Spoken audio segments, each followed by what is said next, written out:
Earnings conference call. As a reminder, all participant lines will be in listen-only mode, and there will be an opportunity for you to ask questions after the presentation concludes. Should you need assistance during the conference call, please signal an operator by pressing star, then zero on your touchtone phone. Please note that this conference is being recorded. I now hand the conference over to Ms. Gauri. Thank you, and over to you, ma'am. Good morning, everyone, and welcome to Schaeffler India Limited's earnings conference call for the third quarter and 9 months ended 30th September 2024. Today we have with us Mr. Harsha Kadam, our Managing Director and Chief Executive Officer, and Ms. Hardevi Vazirani, our Director of Finance and Chief Financial Officer. Mr. Kadam will first take us through a short presentation on the results, after which we can open the floor for questions. Thank you, and over to you, Mr. Kadam. Thank you. Good morning. Good morning to all of you. Good morning. So I'm Harsha Kadam, the MD and CEO of Schaeffler India, and I would like to now take you briefly through the presentation, and I hope you all are referring to the file that was already uploaded.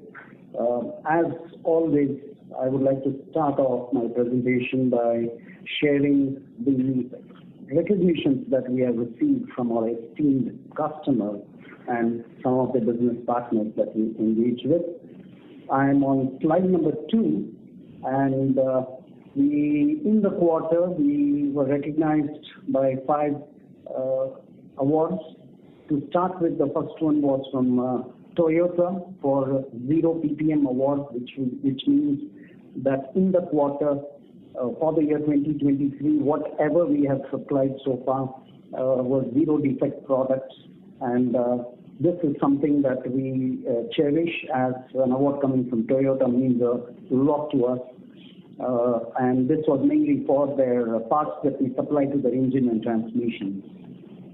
The second award was from another esteemed customer, Skoda Volkswagen, and Skoda Volkswagen recognized Schaeffler for completing the Eco Edge Assessment 2024, and which was organized jointly with Confederation of Indian Industries on September 2024. And this was in the area of sustainability in our operations, and the Eco Edge Assessment evaluates various environmental, social, and governance parameters integrated into the Schaeffler's operations. This recognition signifies that Schaeffler's sustainability initiatives are regarded as exemplary within the Skoda Volkswagen network of value chain partners. The other award, the third one in line, is from a new customer called MEWG Group. This was awarded for the outstanding performance and execution of the project to start the business by developing bearings at good speed. And LN is a white group company based in Austria, and they are into manufacturing gearboxes and generators. Motors and generators for the wind application as such. The fourth award that we got in this quarter was from the CSR network from one of our plants under our Schaeffler Technical Enhancement Program, which is the skill development program that we run under our corporate social responsibility initiative. And the Hosur plant received the award in recognizing the excellence in CSR and ESG leadership for the skill development initiatives, which has been creating significantly good impact in the community that we operate in. The last award that came in the quarter was from the Institute of Supply Chain Management, and Schaeffler India has been named as one of the top 30 supply chain champions by the Institute of Supply Chain Management, underscoring the company's resilience, agility, and strong customer focus.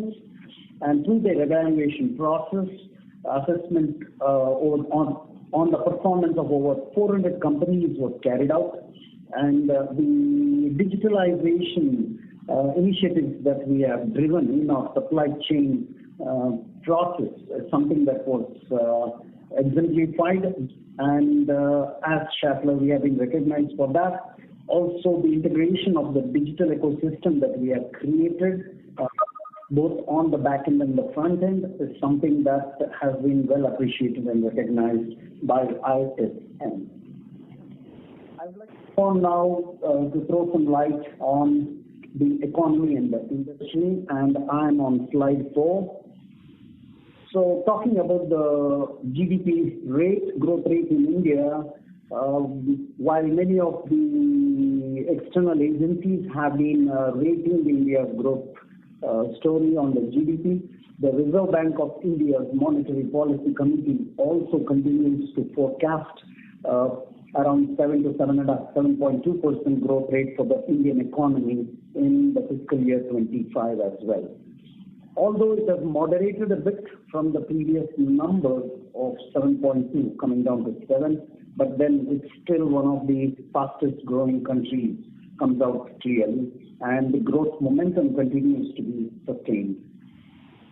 When one looks at the index of industrial production in 2024, due to the healthy run of the metal products, the electrical equipment, and also the furniture industry, while on the other hand, we did see some softening on the mining industry, mainly due to very heavy rainfall during the monsoon.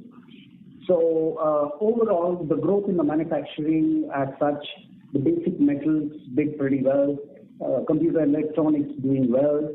So overall, mining was just about 4.8%, manufacturing sector grew by about 3.6%, whereas the energy or electricity around 7.5%.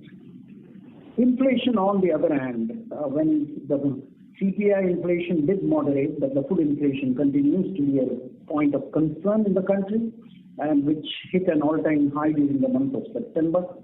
So the year-on-year inflation rate based on the All India Consumer Price Index number is at 5.49% for the month of September. So it still continues to remain within the Reserve Bank of India's tolerance band of 2 to 6% as such. On the other hand, when one looks at the automotive industry and the production numbers, that unfortunately has seen some sluggishness in the production. Overall production degrowth in the third quarter in the automotive space was about 2.5%. The year-on-year degrowth in the third quarter for the passenger vehicles, if one were to look at it, which is the largest volume contributor in the automotive space, is at 0.7%.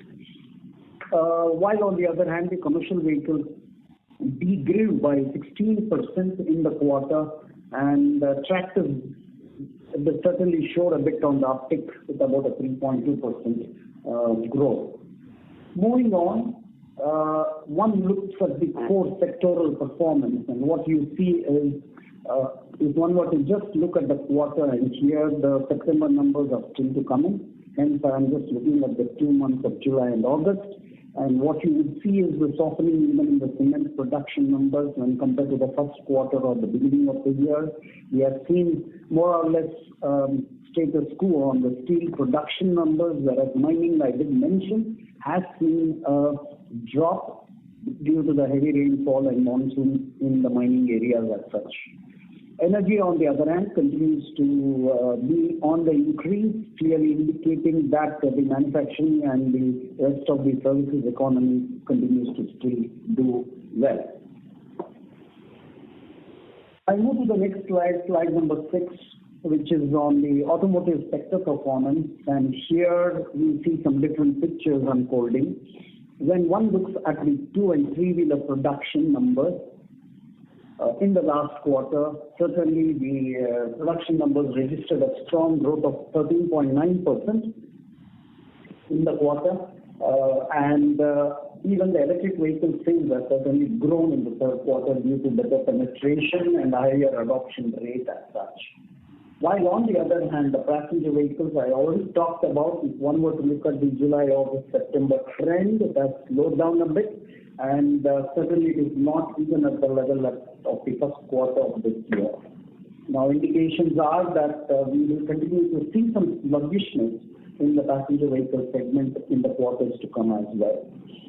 Commercial vehicles, on the other hand, also has tried to show some uptick in the month of September, but it is still at very low levels when compared to the first quarter. So quarter 2 and quarter 3 have registered lower numbers of production in commercial vehicles. Tractors, on the other hand, saw an uptick, as I said, close to about 2.5% growth. And what you see here is the months of July over September, registering roughly about 90,000 tractors being produced in the country per month, and which has been significantly much better than in the previous quarters of this year as such. But still at an annualized level, the tractor production is still 3.5% lower than the same period last year. With that, I move to the business highlights, and I move to slide number 8. And the snapshot of how did we perform in the quarter. Looking at the sales revenue that we have generated in the quarter, we registered a flat growth over the preceding quarter, but still have posted a good double-digit growth over the same quarter last year with a 12.1% improvement in our sales revenue. Obviously, while the automotive sector as such did show some sluggishness in the demand, on the industrial sectors we did see some very strong traction coming primarily in the renewable energy, wind energy sector. The railways, the two-wheelers, the raw material sectors have all helped in kind of trying to manage the challenges that we faced in the quarter. On this backdrop of a challenging quarter, we were able to yet deliver a sustained profitability performance with improved performance on the working capital side, which helped us to bring in better margins into, and the cash flow definitely, as you can see, has improved, registering a positive cash flow of 100 crores coming into the system in the quarter. And we ended the quarter with an EBITDA of 382 crores coming into the system as such, with an 18.5% EBITDA margin, and the profit after tax stood at 247 crores at 11.9%. Our CapEx strategy remains a long-term strategy, and we have consistently continued to invest every quarter, and quarter 3 was no exception. We continue to invest judiciously in the areas where we believe growth opportunities are visible to us, and we will continue to follow the strategy going forward as well. So all in all, it was a challenging quarter, Q3. However, as Schaeffler, we as a team were able to demonstrate resilience and ensure that we try and sustain the growth momentum, which is something that we are highly focused upon. That said, I move to slide number 9, and as always, our successes and our growth story continues on the back of the consistent and sustained new businesses that we capture in the market. And yet again in the quarter, automotive technologies, as you can see, we were able to garner a lot of new businesses, predominantly in the clutch applications and the dampers and the clutch release systems, particularly in the transmission application as such, and both in the commercial vehicles and some of it in the passenger vehicle segment as such. Talking of the aftermarket business, which we call it as the vehicle lifetime solution, here again, the new products that we launched in terms of steering and suspension have begun to show good traction in the marketplace, good acceptance level in the marketplace, and some new business tools for the front-end auxiliary drives, timing kits, the wipers and the lubricants as well continues. And we will continue in our strategy in the aftermarket to continue to bring more products as the vehicles come back for servicing. So our portfolio expansion as a strategy remains strong. Moving to the industrial solutions and bearings, and where bearings is the mainstay of the portfolio here. So we have garnered some new business wins in the two-wheeler space as such. Plus, we have also garnered strategically strong projects which we have won in the raw materials sector, and both on the spherical roller bearings as well as on the cylindrical roller bearings.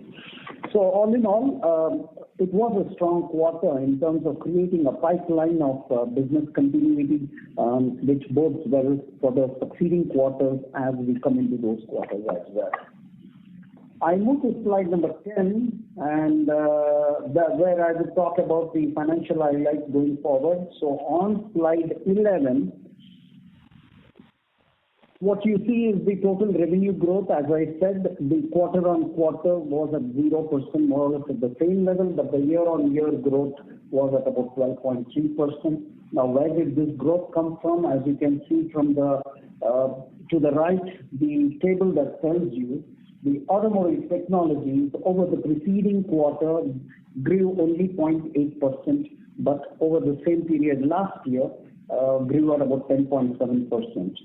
The lifetime solutions, we did have some challenges in the quarter, but it is a pretty contained and a localized matter. And as you can see, we registered a negative 2.3% over the preceding quarter, but over the same period last year, we were able to post 7% growth.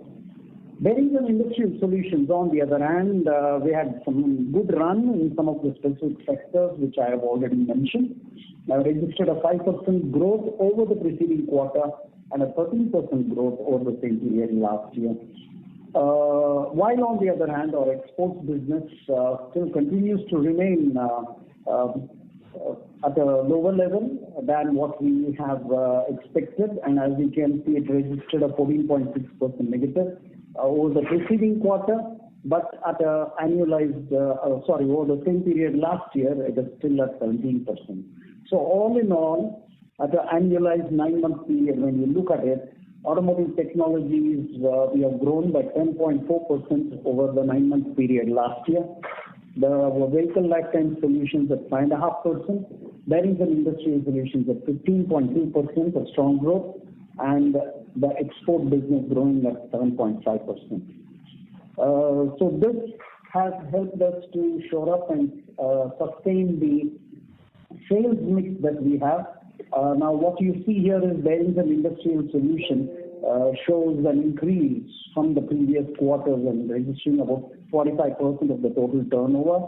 One of the reasons here is our reclassification and reallocation of all these bearings into bearings and industrial solutions, which we did the structuring already a couple of quarters back. So overall, I must say reasonably good quarter, considering the challenges that we have faced all through the quarter as such. I move to slide number 12, and here I would like to talk about the financial performance and the earnings quality, and what you see is the EBITDA. So as I did mention earlier, for the quarter 3 of 2024, we were able to bring in 382.8 crores into the system, registering an EBITDA of 18.5%. Which definitely was a little lower compared to the preceding quarter of 18.6, and even compared to the Q3 of 2023, which was at 18.9. However, the year-on-year growth in absolute numbers, as you can see, has been at 9.7%. And where has this come from? And obviously, the gross margin improvement has brought in better EBITDA.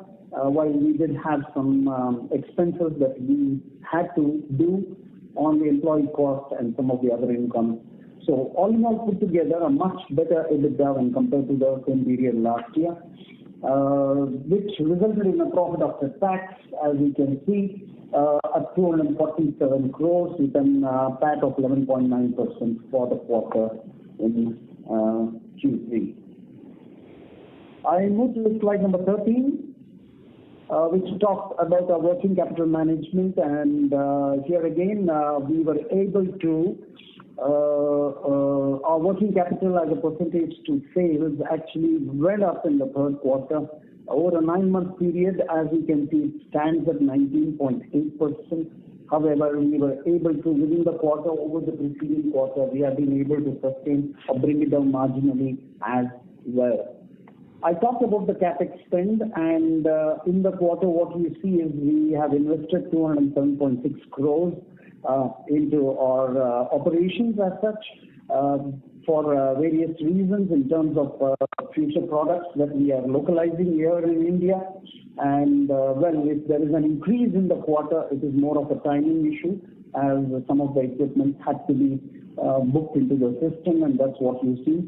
What is important to note is our CapEx as a percentage of sales is comparatively at a much higher level when compared to last year, which was hovering around average 7%. We are now in the range of 8.5% average.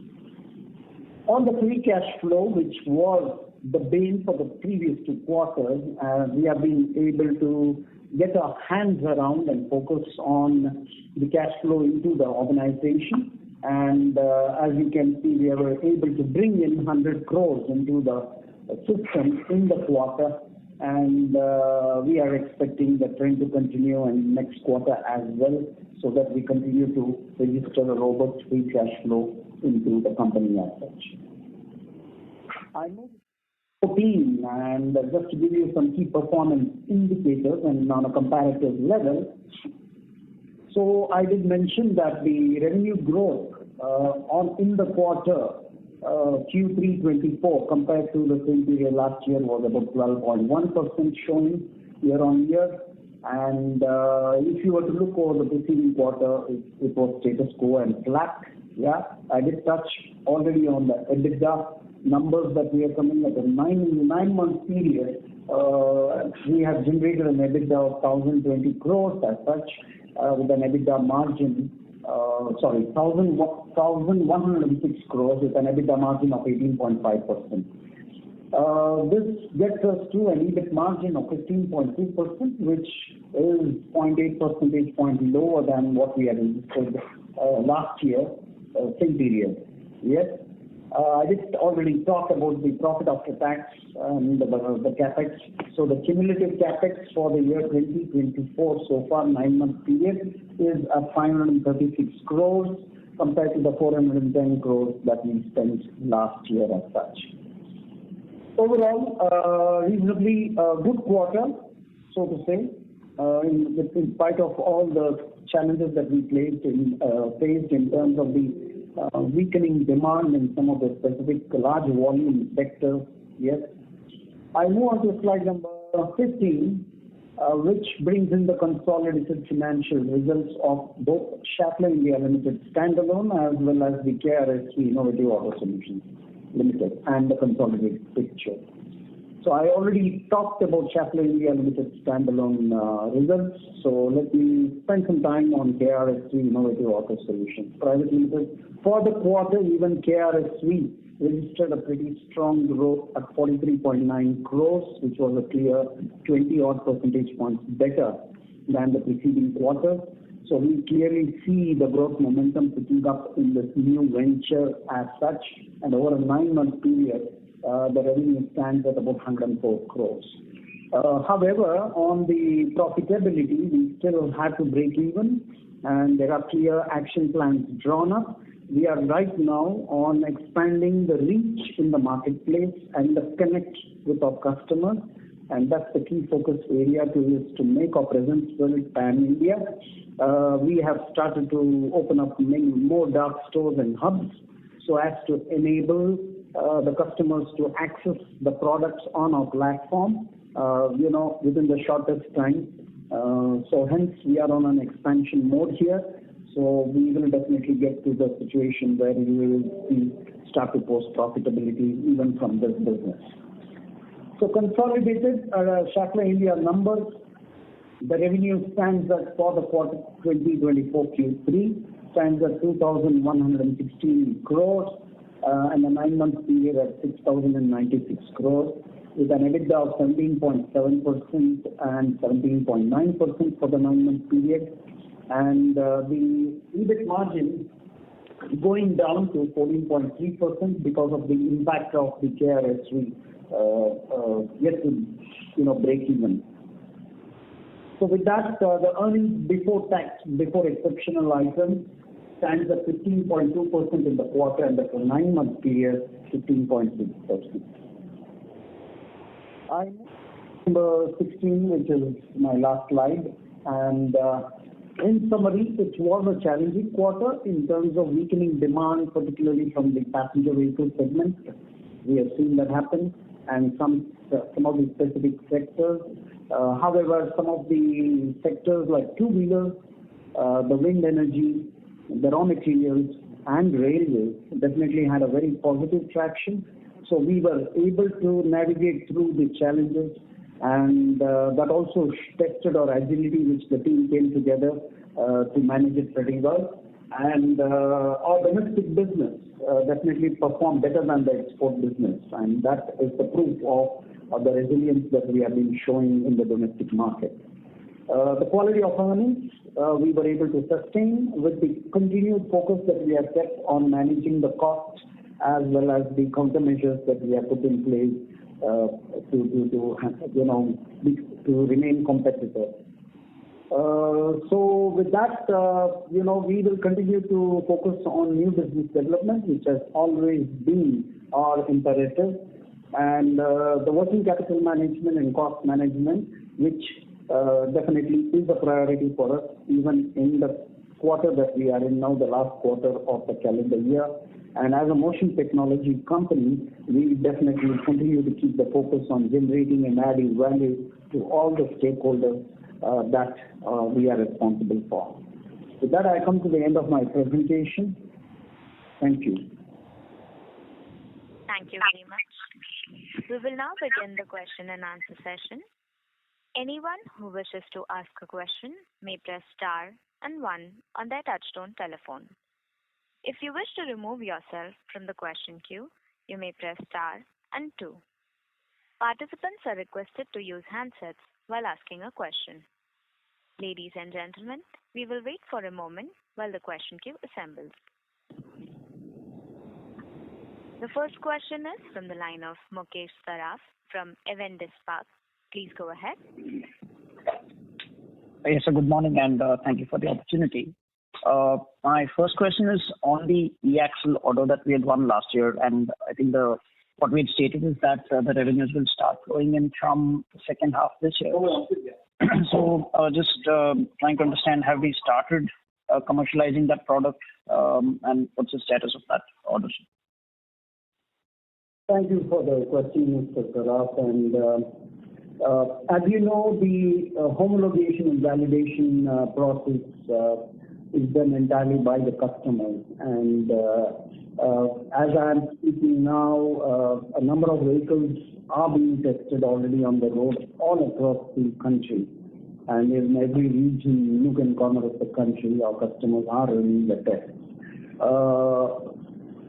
Until all the validation and homologations are completed, the vehicle would definitely not get launched rightfully. Yes, the initial plan was the vehicles to be launched, but now I hear it's going to be launched sometime in the first quarter of 2025. So I guess we will have to wait. Got that.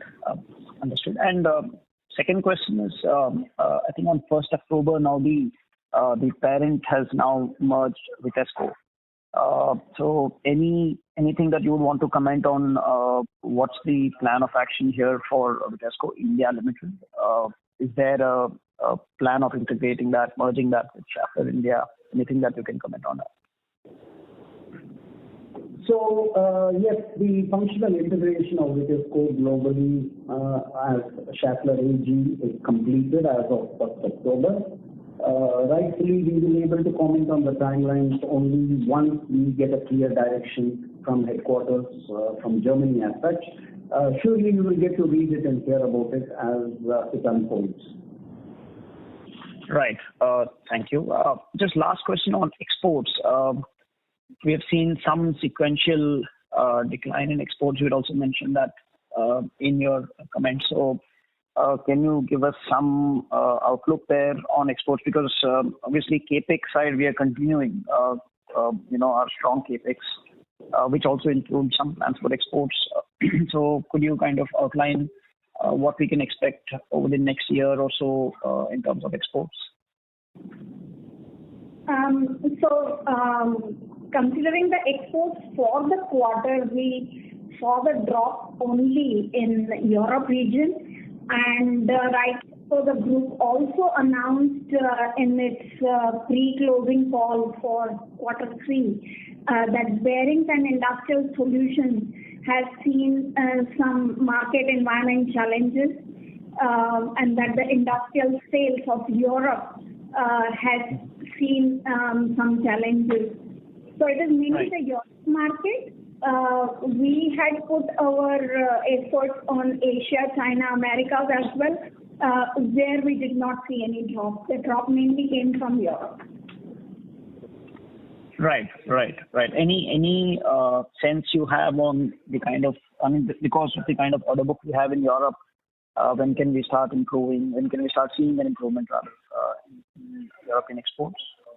I guess we'll have to wait and watch how the market unfolds in Europe. As you know, okay, sure. The market is sluggish currently. Right. Got that. Thank you so much for this. I'll get back. Sure. Thank you. Thank you. The next question is from the line of Harshit Patel from Equirus Securities. Please go ahead. Thank you very much for the opportunity. Sir, automotive technologies and industrials and bearings, these are our two largest segments. Could you give us an approximate idea on the margins or the margin difference between these two segments? Unfortunately, I think that level of information we do not disclose. So understood. But at least directionally, both the VLS as well as exports, both these smaller segments would be making substantially higher margins than these two large ones. Would that be right? Sorry, Harshit, if you can repeat that question again. Sure. Sir, our two smaller segments, mainly vehicle lifetime solutions as well as exports, both these would be making substantially higher margins than the two large ones, the BIS and the auto technology? You answered the question yourself, and the aftermarket business definitely brings in better margins, yes. And the export, obviously, because of the foreign exchange effect, will definitely be much better margins as such as well. Understood. Sure. So my second question is, we had won that 2-in-1 e-Axle project that you just mentioned as well from an EV customer last year. So subsequent to that, are there any other system level contracts that we have won in the EV space so far, post that? We are actively working with a number of customers, and we have the capability to give at a component level or a subsystem level or even a system level offering. We have those competencies in India. However, what we find is the fragmentation of the technology in the market space. There are customers who are focused on pure EVs, there are customers who are focused on hybrids, and there are customers who are still focused on IC engines. So this has its own set of challenges when it comes to investments, because you obviously need that scale of economies which will come if there are enough volume. So from a competence and capability point of view, we are already there. We have started engaging appropriately with customers. Even our hybrid technology products, we have been working very closely, and we have backed some good new businesses as well there in the hybrid technology area. Yeah. So the capability exists. We are working with customers, and there are enough opportunities that we are already on the table with the customers with whom we are already engaged. Sure. Just lastly, on is there any update on the Hosur Greenfield Capex? Are we on track to start the production early next year? Also, which products will be manufactured here? I mean, what would be the product range segregation between Pune plant and Hosur plants?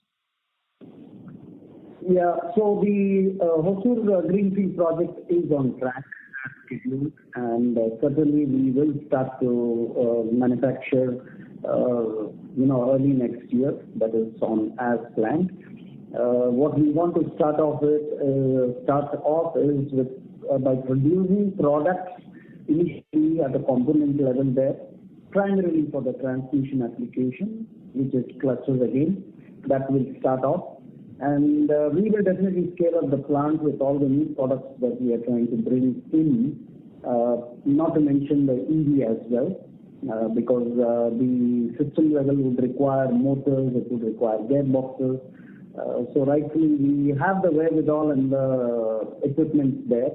It's a question of having the right volumes in the marketplace so that we can start to make those investments in our new greenfield projects as well. Understood. Thank you very much for answering my questions and all the best. Thank you. Thank you. The next question is from the line of Manish from Nirmal Bang Securities Private Limited. Please go ahead. Yes, sir. Thank you for the opportunity. I have only one question.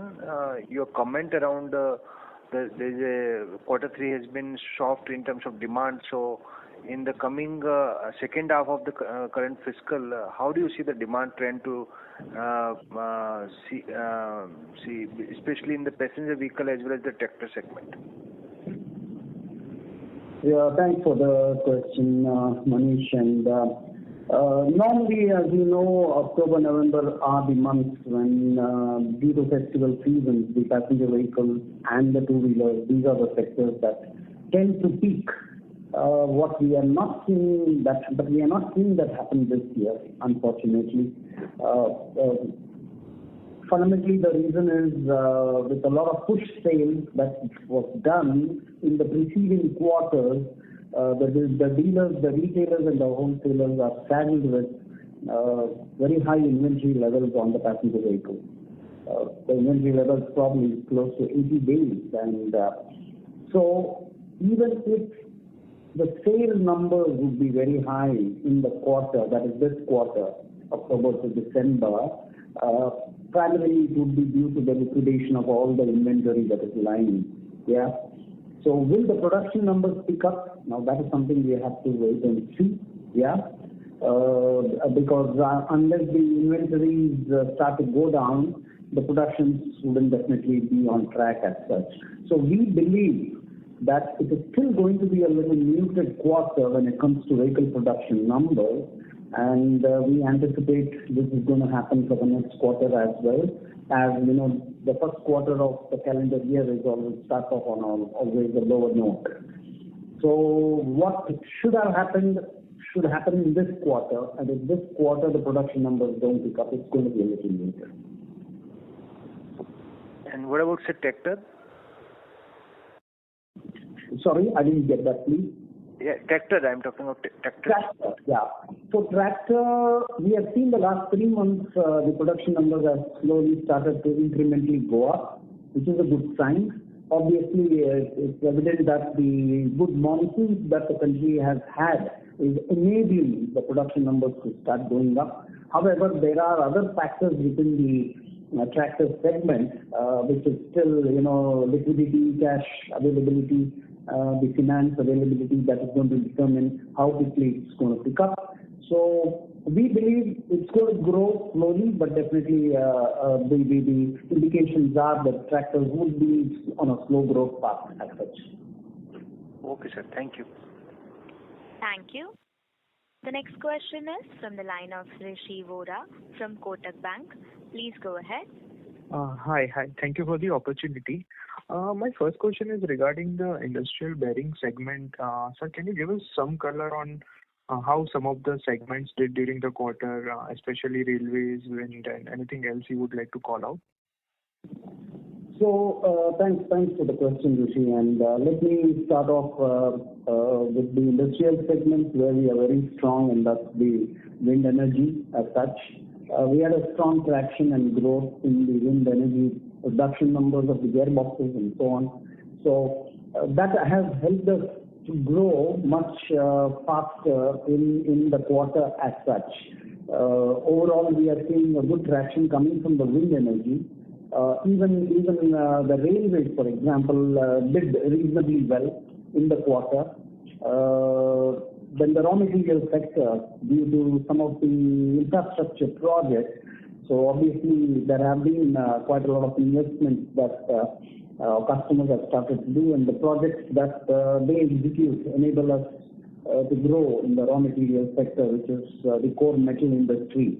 So we have seen some good traction coming from these sectors, which have definitely pulled up the bearing business as such. Two-wheelers is another one, which we have seen some good, strong traction there. Also, our clear focus on the aftermarket within the industrial space did pretty well, I must say. And we have continued our focus in introducing new partner end user program that we launched 6 months back. We have started to consolidate that initiatives with our distributor community, and as such, this is starting to pay off, and we are seeing the results. So the distribution business too has registered a very strong growth in the quarter. Even at a 9-month period, we believe things have started to improve. So whether it is over the preceding quarter or the same period last year, Q3 2023, our distribution business has done pretty exceedingly well, I must say.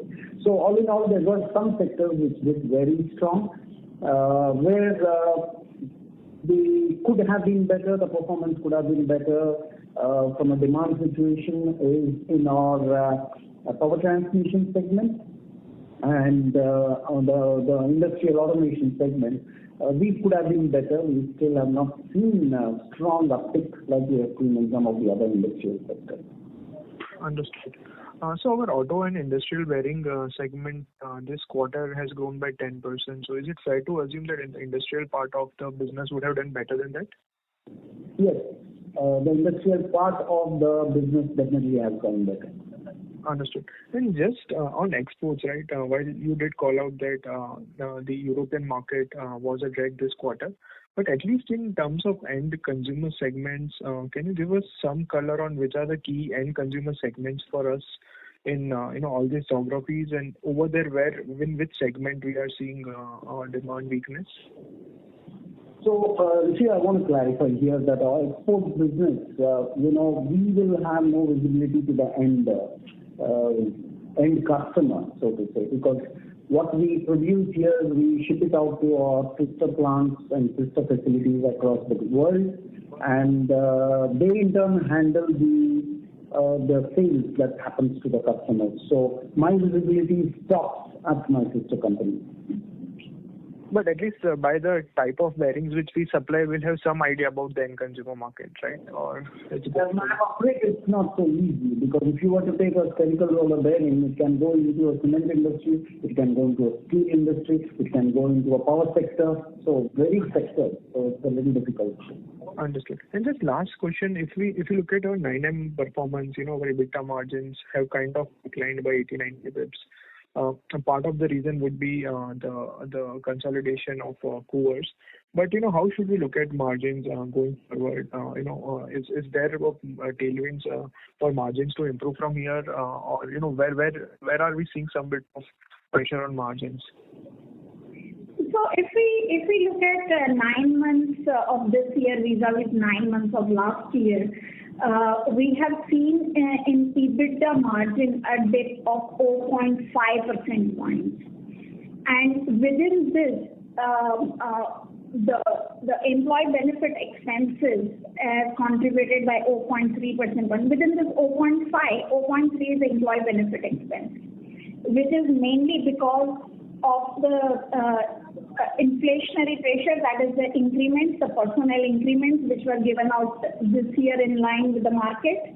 And the second reason is there are some one-time incomes which were booked last year in terms of tooling income, in terms of service income, which we don't see this year coming, because those are all one-off incomes that were booked last year.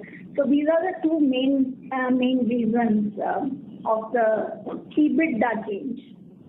Understood. Thank you so much. That was helpful. All the best. Thank you. The next question is from the line of Mahesh Bendre from LIC Mutual Fund. Please go ahead. Hi, sir. Thank you so much for the opportunity. So despite of such a challenging environment, business environment, we have grown double digit almost across, business segments as well as geographies. So given the current situation where the auto industry is actually struggling for the growth, given the diversified nature of our offerings, is it fair to assume that we will keep outperforming the market growth over the next few quarters?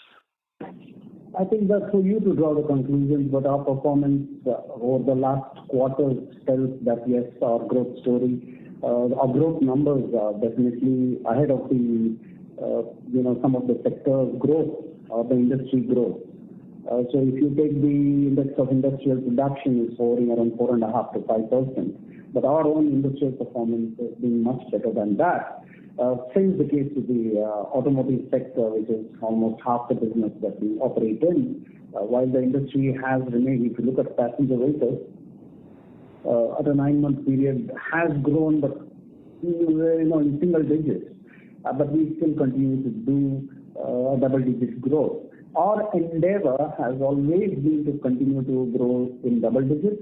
Yes, for that we will have to be very agile and try and get on to more business opportunities that we keep our focus on, so that we could ensure a continuous pipeline of business flow that happens irrespective of the changes and the vagaries and the dynamics in the marketplace. So that definitely helps us. One other aspect is, as Schaeffler, we have a good balance between our bearings portfolio and non-bearing portfolio. So bearings, as you know, is about 60% of our business, and non-bearings would be roughly about 40%.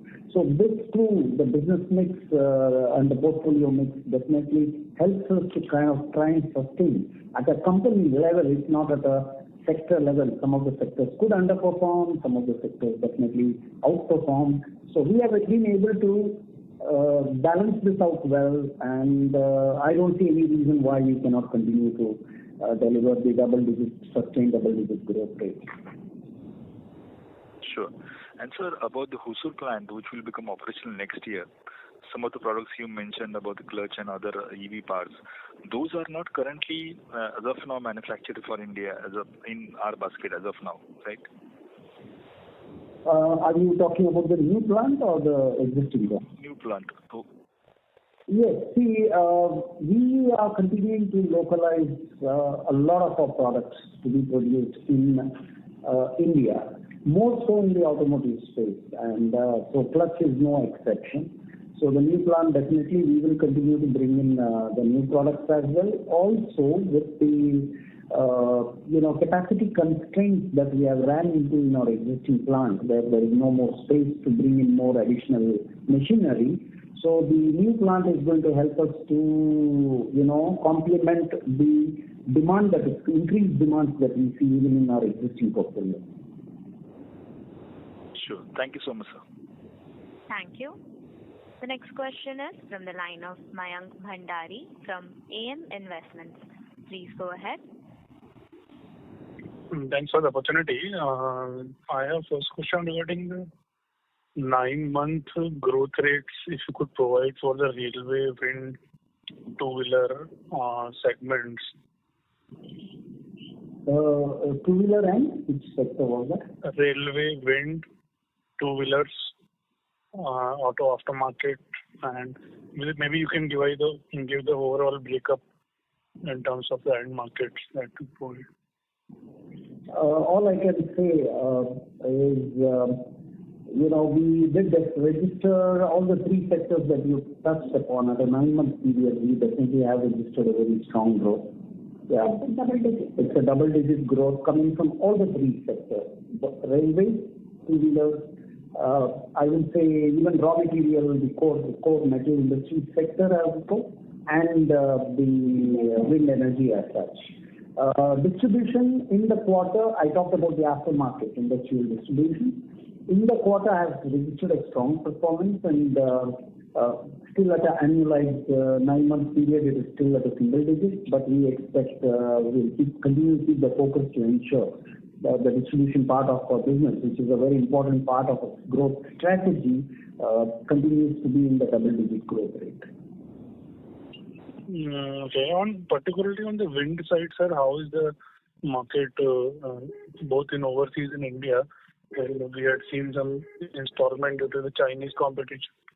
So how is it right now? Yes, if you look at the market, a large part of the market for the wind equipment manufacturers was predominantly Europe, Latin America, and US. With all that is happening in Europe, with the two wars, ongoing wars, and with all the impositions of sanctions, yet we see, I guess all the inventory levels that were sitting there has all been now used up.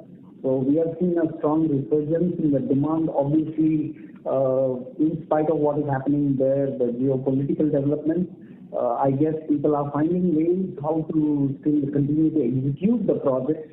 And so we are seeing a strong demand both for the wind equipment manufacturers as well as for the gearbox manufacturers. The good thing is, as Schaeffler, we have a very strong presence globally with these, esteemed customers, and the same flows into India as well.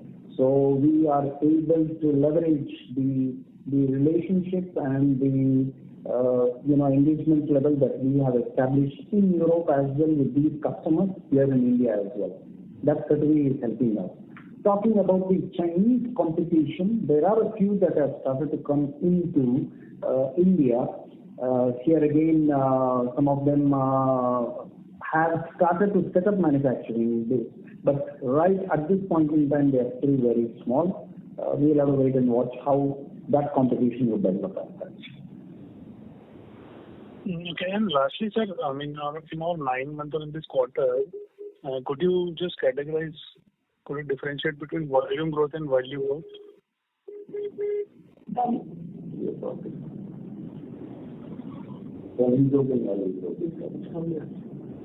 Unfortunately, not time. I don't think we can give that information. Sorry. Okay, no issues. That's it from my side. Thank you. Thank you. The next question is from the line of Dipesh Agrawal from UTI AMC. Please go ahead. Yeah, good morning, team. My first question is, you mentioned there is... Sorry to interrupt you, sir. I would request you to please use your handset. Yeah, am I audible? Yes, better. Yeah. So, sir, my first question is, you have mentioned the weakness in exports is due to Europe. Can you help us understand how is the inventory levels out there? Are you talking about the inventory levels in Europe? Yes, for your product. So is there a... As I said, talking? Yeah, unfortunately, as I said earlier in the previous, when the question was asked, we do not have the visibility of either the end customer nor the stocks that they carry there. Our role ends once we ship the material out, right, based on the order books that we get. So that's where it stops. So I'm afraid I don't have an answer beyond that. Sure.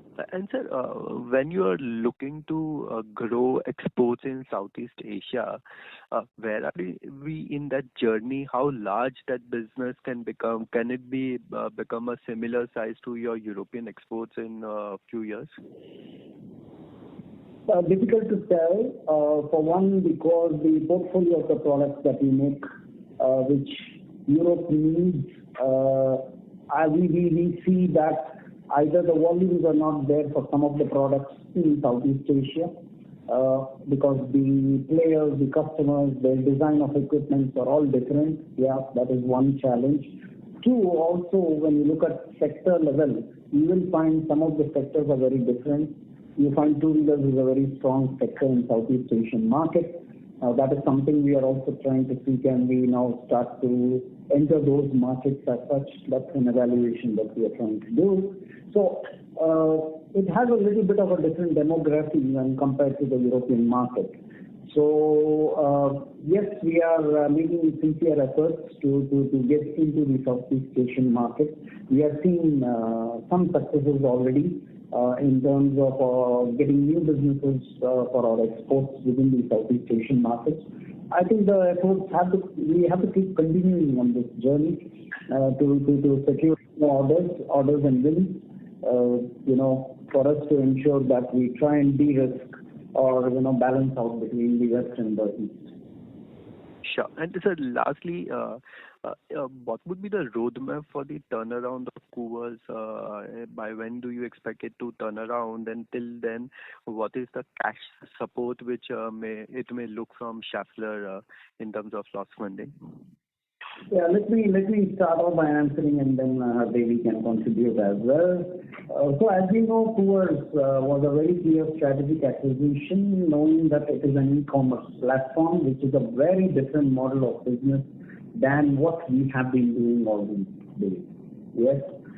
And moreover, the acquisition per se itself, it was a startup company. So two things are different. One is the business model, and second is the setup of the Coors as an organization.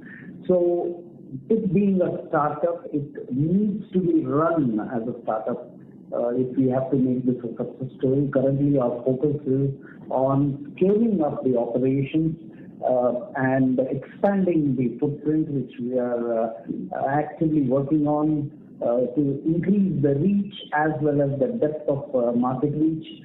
By appointing number of dark stores and hubs across the country. As you know, Coors was a startup predominantly focused only on two cities when we acquired, Bangalore and Chennai. And now from there, I'm happy to say that over the last 1 year, since the time of the acquisition, we have expanded into almost close to 12 or 13 new cities, wherein we have started to now set up dark stores, and we also set up some hubs so that we have a hub and spoke arrangement. We are now building up the organization structure there. So we are now augmenting the appropriate functions to enable and facilitate the growth that we want it to happen. So rightfully, this requires a different approach altogether than the regular business that we do. And Aditi, you want to? Yeah, and all of us are aware that any startup business requires 3 to 4 years time to break even. So in our business plan, we had planned that break even on earnings will be end of 2026. We are still keeping this projection intact. So they will be starting to generate their own cash in 2027 onwards. Sure. Thank you, and all the best. Thank you. The next question is from the line of Nirali Gopani from Unique PMS.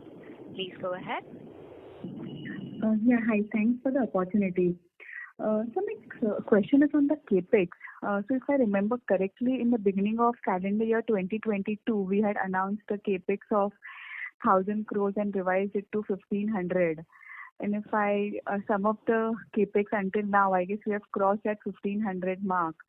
So how should we look at this number going ahead? So this year we will realize most of the growth relevant and localization relevant capex, and next year we will step back a little bit and ensure that we realize all the benefits for which the capex spend has been done. So next year we will slow down a little bit. So 1,500 crore that we have announced, we have realized that from 22 until 24, rather slightly over that. And next year we will slow down a little bit on capex spend. Nirali, if I may add also now, yes, we did declare that we will be spending 1,000 crores over the next 3 years, then we revised it to 1,500. But we must also factor in that there have been considerable business wins that we have been getting. Take, for example, the Tata or the e-motor axles that we have won. Now, the e-axle project that we won was not envisaged in the year 2022 when we made that announcement. And accordingly and appropriately, we have to make some additional investments because of the new businesses. Hence, you see the numbers going beyond what we estimated. And when we say 1,500, it's an estimated number that we keep in mind, but there could be changes depending on the business needs and requirements that would come up, additional investments, or as we say, there could be a scaling down as well going forward depending on the business needs. So that's how. So we definitely will remain agile and flexible here when it comes to investment. Oh, that's great. So if I understand correctly, the part of this capex would have been for capacity expansion, partly for localization, or to say improve our efficiency. And when you say that next year we'll see a little bit of scale down and wait for the results to come on the capex which has been done. So how should we as investors look at this happening, say from the numbers point of view, or any directional guidance that you can give on the same? So when we said that, we're going to be kind of judicious and watch the market, the business needs, and then accordingly adjust our investment pattern.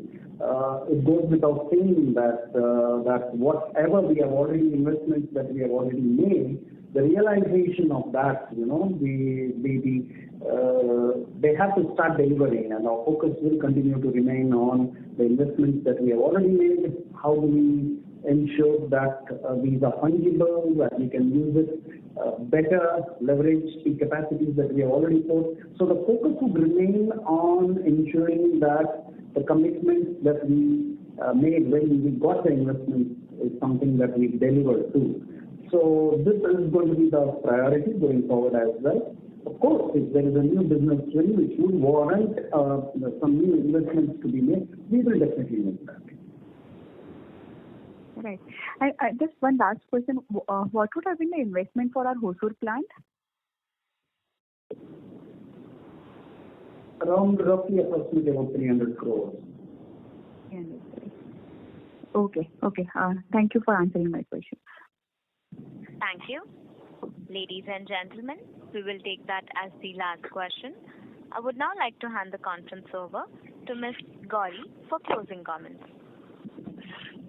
Thank you, everyone. Thank you for joining us today. If you have any further questions, please do reach out to me at gauri.kani@schaeffler.com. Thank you and have a good day. On behalf of Schaeffler India Limited, that concludes this conference. Thank you for joining us, and you may now disconnect your lines.